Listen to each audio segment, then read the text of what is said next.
Example 2, again, it's going to get us to make an explicit equation first, then state the domain.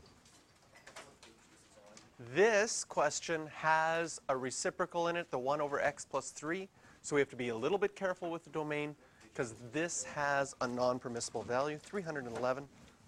Right? This equation here has a non-permissible value that x can't equal negative 3. So that may come into effect in this question.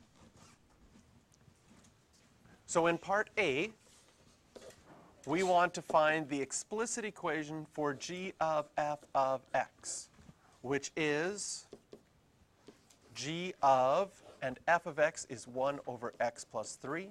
So it'll become g of x plus 3. Well, what happens with the function g?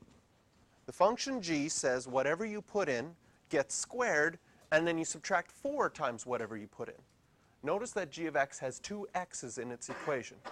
So when I plug in a 1 over x plus 3 into g of x,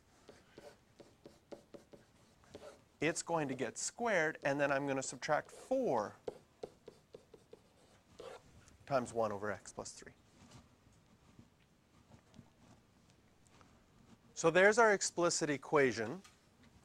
It didn't say we had to simplify our explicit equation, so I would leave it like that.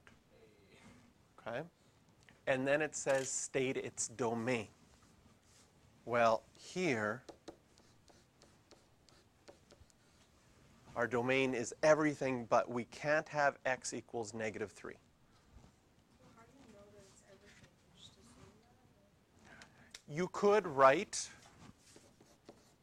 everything first and then comma x can't equal negative 3 if you wanted to be more clear.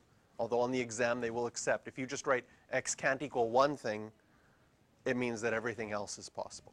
But you just know that it's everything because it's a quadratic? Part of the way that you know that it's anything is you say, could I plug in a 2? Could I plug in a 3? Is there anything I can't plug in? The only thing I can't plug in is a negative 3 because it would cause me to divide by 0. So when we're looking for domain of where things are possible and where things are not possible, the main things that we've learned so far is you can't take a square root of a negative and you can't divide by 0. There's some other domain issues, like you can't have the natural log of a negative number, so that could come into effect if it involved natural logs. But you look at the equations that you're dealing with, and here we're only dividing, and the only thing that's not allowed for dividing is dividing by 0. Yes?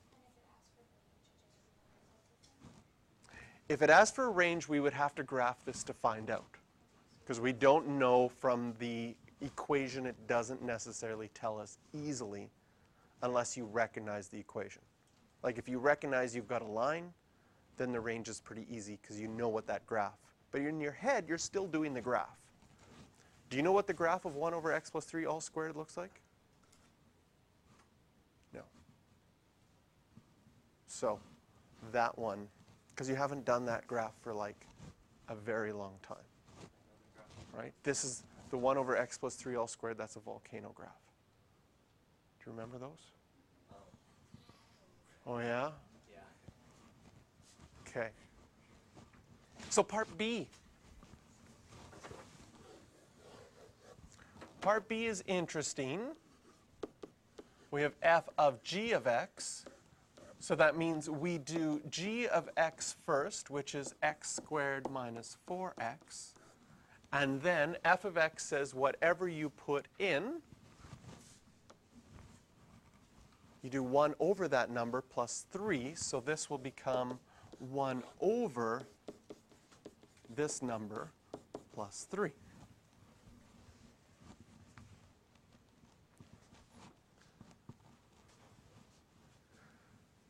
In this part, we are no longer just dividing by x plus 3. In fact, if you plug in negative 3 now, it's good. Or is it? Yeah, it's fine. However, I could rewrite this equation and factor the bottom. That might help. X minus 3, x minus 1. Do we have any non-permissible values? Yes, we do have non-permissible values. X can't equal positive 3, and X can't equal positive 1. And so our domain for B is different.